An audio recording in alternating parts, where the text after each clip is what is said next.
मोदी जी मरने वालों की संख्या दुगनी कर रहे हैं। मोदी जी मत करिए। मोदी जी आपका झोला पैक कर दूंगा मैं।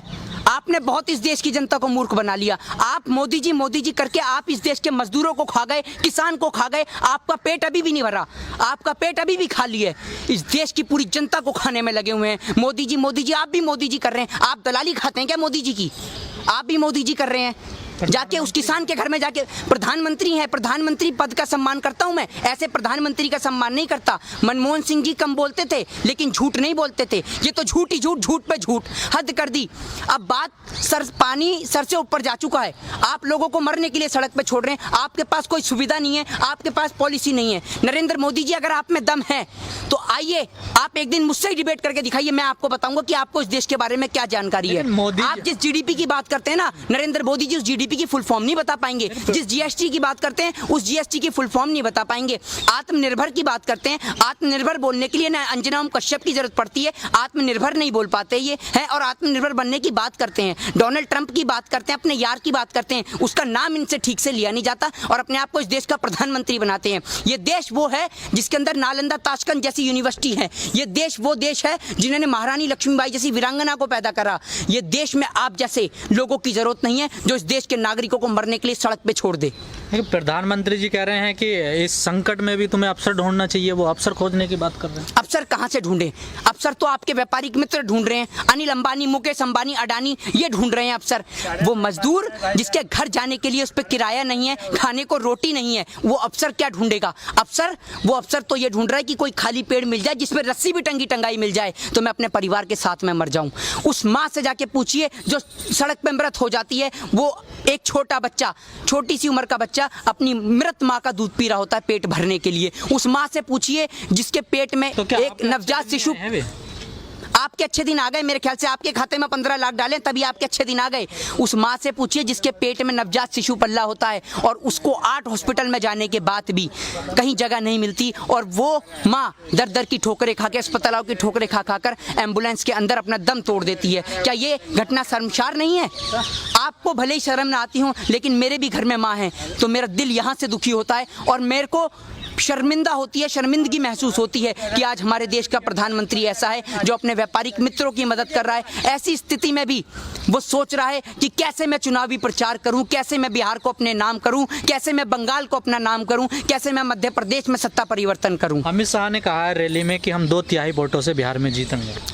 अमित शाह जी, आपको शर्म आनी चाहिए। आपका भी एक बेटा है, एक बार अपने बेटे की ओर देखिए कि आपका इकलौता बेटा अगर बीमार हो जाता है तो आप उसके लिए क्या कुछ नहीं करेंगे। आप इस देश के तमाम बच्चों की तुलना अपने बेटे के साथ करिए, तब आपको पता चलेगा, तब आपको उस माँ का, उस बेटी का, उस बहन का दर्द समझ में आएगा कि एक बच्चे की कीमत क्या होती है। क्या लगता है जो संकट इस टाइम देश में चल रहा है, प्रधानमंत्री के पास कोई ऐसी योजना है जो बाहर वो निकल सके इस संकट? अगर उनके पास कोई पॉलिसी होती, योजना होती तो थाली डंडे ये बजवाते क्या, दिया जलवाते क्या? पॉलिसी होती पहले इस्तेमाल किया जाता। नहीं है कोई पॉलिसी उनके पास। अगर पॉलिसी होती तो उसका इस्तेमाल किया जाता। पॉलिसी तो है 72,000 LED की, 72,000 LED क्या 2, 4, 5 मिनट में आ जाती हैं। ये साल भर महीने की पहले की पॉलिसी है जिसका इस्तेमाल किया जा रहा है बिहार इलेक्शन में।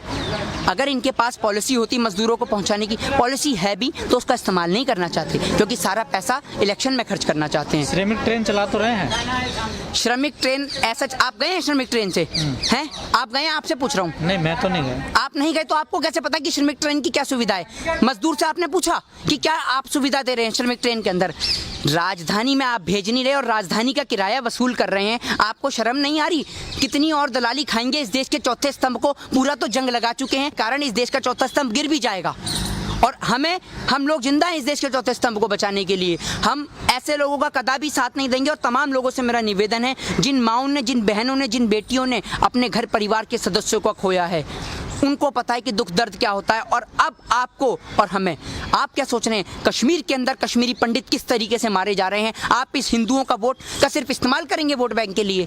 अब इस देश का हिंदू भी जाग चुका है, मुस्लिम भी जाग चुका है, सिख भी जाग चुका है, ईसाई भी जाग चुका है और अब हिंदू, मुस्लिम, सिख, ईसाई इस संकट में प्रधानमंत्री क्या कर सकते थे? इस संकट में प्रधानमंत्री क्या कर सकते हैं जो उन्होंने नहीं किया? प्रधानमंत्री जी क्या नहीं कर सकते थे? आपसे प्रश्न करता हूं और आपको मैं बताता हूं प्रधानमंत्री जी क्या कर सकते थे। प्रधानमंत्री जी ये कर सकते थे कि जिस तरीके से प्रधानमंत्री जी ऑनलाइन सुविधा करते हैं कि आप इस पे कॉल कीजिए और भारतीय जनता पार्टी की सदस्यता लीजिए, तो प्रधानमंत्री जी एक नंबर जारी कर सकते थे कि पूरे देश में कहीं भी मेरे भारतवर्ष का कोई भी मजदूर परेशान है, किसी भी जाति धर्म को मानने वाला, वो इस नंबर पे कॉल करे, उसके लिए खाना और राशन पहुंचाया जाएगा। प्रधानमंत्री ये कर सकते थे। प्रधानमंत्री ये कर सकते थे कि दिल्ली के तमाम बॉर्डरों से लेकर यूपी, लखनऊ, वाराणसी, कानपुर, केरल, कर्नाटक, पश्चिम बंगाल, हरियाणा, तमाम जगह, क्योंकि प्रधानमंत्री पूरे देश का होता है, तमाम जगहों पर भारतीय जनता पार्टी वालों को और उन निक्करधारी सेवकों को खड़ा कर देते कि कहीं भी मेरे भारतवर्ष का कोई भी मजदूर पैदल जाते हुए दिखे तो उसको सुविधा कराओ आने जाने की, और अगर कोई प्यासा दिखे तो उसे पानी की सुविधा कराओ। देश के प्रधानमंत्री इतना तो कर सकते थे। अरे इस लॉकडाउन के अंदर तो इतना देखने को मिला है कि लोगों को पानी तक नसीब नहीं हुआ, भूखे और प्यासे मर गए। आप मोदी जी इतना तो करा सकते थे कि उनको घर नहीं बेच सकते तो कम से कम उनको उसी जगह पर पानी और खाना तो मुहैया करा देते। मेरे दिल को और मेरे भाइयों मजदूरों को भी बहुत खुशी मिलती। देखिए, रैली का टायर पंचर कर देगी बिहार की जनता, स्वागत के लिए तैयार हैं पुराने जूते और चप्पल, ठीक है, और जिस पे रैली पे रथ यात्रा ये करेंगे उसका पंचर करेगी बिहार की जनता। बिहार के अंदर से शुरुआत होगी भारतीय जनता पार्टी की संपूर्ण भारत से जाने की तैयारी। मोदी जी का झोला पैक हो चुका है और उस झोले को एयरपोर्ट तक मोदी जी जाना चाहेंगे फ्लाइट से तो फ्लाइट से, ट्रेन से जाना चाहेंगे तो ट्रेन से, और अगर मोदी जी पैदल जाना चाहेंगे तो पैदल। इस देश की जनता मोदी जी के झोले को पहुंचाने की तैयारी कर रही है जिस तरीके से। और मैं आपको बताऊं, सबसे बेहतर हैं योगी आदित्यनाथ जी, जो कहते हैं कोरोना खत्म खत्म खत्म। योगी आदित्यनाथ जी के पास ऐसी पॉलिसी है कि अगर कोरोना खत्म नहीं होगा तो झट से खत्म कर देंगे। वो क्या पॉलिसी है? वो पॉलिसी ये है कि भारत का नाम बदल के न्यूजीलैंड कर देंगे। खत्म, अंधभक्त खुश कि भैया कोरोना खत्म, क्योंकि नाम ही बदल गया। योगी जी से स्मार्ट बंदा कोई नहीं है, समझ रहे हैं? योगी जी ऐसा है, सुबह बाल पे तेल लगाया अपना एकदम बाल फुल सेट, उसके बाद नाम बदल देंगे शाम तक। है भी नहीं उनके। अरे भैया, बाल टेंशन इतनी लेते हैं, नाम सोचने में वक्त लगा। अब योगी जी को नाम सोचने में वक्त लगा, उन्होंने सोचा न्यूजीलैंड कर दें तो भैया कोरोना मुक्त हो जाएगा भारत। कि क्या लगता है जो बिहार के जो मजदूर थे, प्रवासी मजदूर, इस कोरोना काल संकट में जो पैदल लोग पहुंचे हैं, उन सारी परिस्थितियों को, उन सारी दिक्कतों को देखते हुए वोट करेंगे इस बार? वोट क्या करेंगे? मैं आपसे क्या कह रहा हूँ, आप बात को नहीं समझ रहे। जिस तरीके से मैं आपसे कह रहा हूँ कि भारत का नाम बदल के न्यूजीलैंड कर दिया जाएगा, तो भैया ये घटना तो भारत में हुई है, भारत का नाम तो अब न्यूजीलैंड है ना, तो ये देश की जनता को गुमराह कर देंगे। और क्या दिक्कत है, योगी आदित्यनाथ जी पहुंच जाएंगे बिहार, बिहार का भी नाम बदल देंगे, बिहार का भी नाम बदल देंगे, जिससे वहाँ बिहार की चुनाव। मेरा मानना तो ये है कि अमित शाह जी बिना बात चुनावी प्रचार करने में लगे हुए हैं, इतनी एलईडीओं का खर्च कर रहे हैं देश की गरीब जनता का पैसा मारकर। योगी आदित्यनाथ जी को भेज दो, वो तो बिहार का भी नाम बदल देंगे। काम इन्हें कुछ करना नहीं है, जनता को मूर्ख बनाना है, भक्तों से ताली पिटवानी है। भक्तों ताली बजाओ और खुश हो जाओ, क्योंकि भारत कोरोना में 11वें स्थान से 4थे स्थान पे पहुंच चुका है। आप थाली पीटते रहो, अनुपम खेर जी आप भी थाली पीटो, खूब थाली पीटो, क्योंकि ये अनुपम खेर जी तो ऐसे लोग हैं, अनुपम खेर जैसे ऐसे लोग हैं जो कोरोना जैसी महामारी में भी पैसा कमाने की सोचते हैं। ना कि इनको तो सबक लेना चाहिए सोनू सूद जैसे लोगों से, जिन्होंने इस महामारी में बाहर निकल के देश की गरीब जनता की सेवा करी है, उन मजदूरों की सेवा करी है जो महाराष्ट्र के अंदर रह रहे हैं, बिहार से आए हुए मजदूर हैं, उनको उनके घर तक पहुंचाया है। आप बताइए एक ऐसे भाजपा के नेता का नाम, बताइए एक ऐसे बॉलीवुड सेलिब्रिटी का नाम जिसने इन मजदूरों के लिए भलाई के लिए सोचा हो। ये ऐसे हरामखोर नमक हलाल लोग हैं कि जो देश की जनता का नमक खा रहे हैं और उनसे ही नमक हलाली कर रहे हैं। इन्हें पसंद आता है इस देश का नमक, खाते इस देश का नमक है, लेकिन यारी निभाते हैं अपने यारों की, यारी निभाते हैं अपने यार अमेरिका के ट्रंप की, यारी निभाते हैं पाकिस्तान के इमरान खान की, क्योंकि कभी वहाँ बिरयानी चखी आते हैं, कभी अपने यार का प्रोग्राम करा देते हैं। और इनका यार ऐसा है कि यार इनका बीच चौराहे पे धोखा दे देता है। नेपाल, जिसकी औकात इतनी सी है कि हमारे जेल के कैदी छोड़ दें तो पाकिस्तान और नेपाल को निस्तो नाबूद कर देंगे, आज वो बिहार के सीतामढ़ी से हमें आंख दिखा रहा है, कभी फायरिंग कर रहा है तो कभी कुछ कर रहा है। इस देश की दलाल मीडिया नहीं दिखाएगी तो क्या इस देश की जनता तक सच नहीं पहुंचेगा? इन्होंने मूर्ख बनाने का प्रयास कर रखा है पूरे देश की जनता को। कभी ये थाली पिटवाते हैं, कभी ढोल बजवाते हैं, कभी लाइट जलवाते हैं, कभी दिए जलवाते हैं। दिवाली के समय पर या और जो तमाम आपने देखा कि त्यौहार बेकार हुए, उन पे तो उन्होंने दिए नहीं जलवाए नरेंद्र मोदी जी ने। दिवाली पे आप कहते हैं कि बम मत फोड़िए, हैं, होली पे कहते हैं पानी मत फेरिए, है ना, और हर त्योहार पर शराब पी के मनाए इंसान। आप और तो और छोड़िए, महामारी के समय में भी कोरोना ने, आप शराब पीजिए, ना त्योहार पे आप बम फोड़िए, ना दिवाली पे बम जलाइए, ना होली पे पानी बिखेरिए। हर त्योहार पे, महामारी पे सिर्फ शराब पीजिए।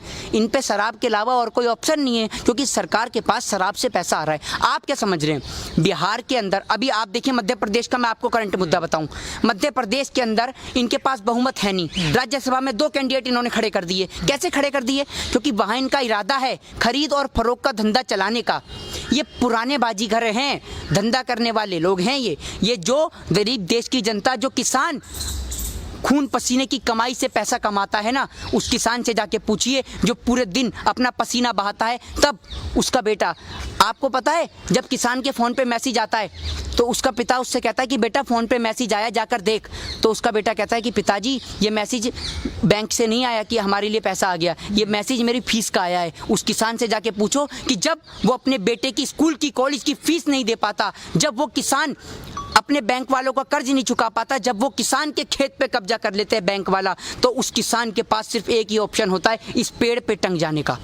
और आप एक बात बताइए कि अगर यही सुविधा, जब एक किसान सड़क पे मरता है, जब एक मजदूर सड़क पे मरता है, तो उसको एम्बुलेंस की सुविधा कराई जाती है उसकी डेड बॉडी को उठाने के लिए, अगर यही सुविधा उसको घर पहुंचाने के लिए कर दी जाए तो शायद इस देश का मजदूर कभी ना मरे।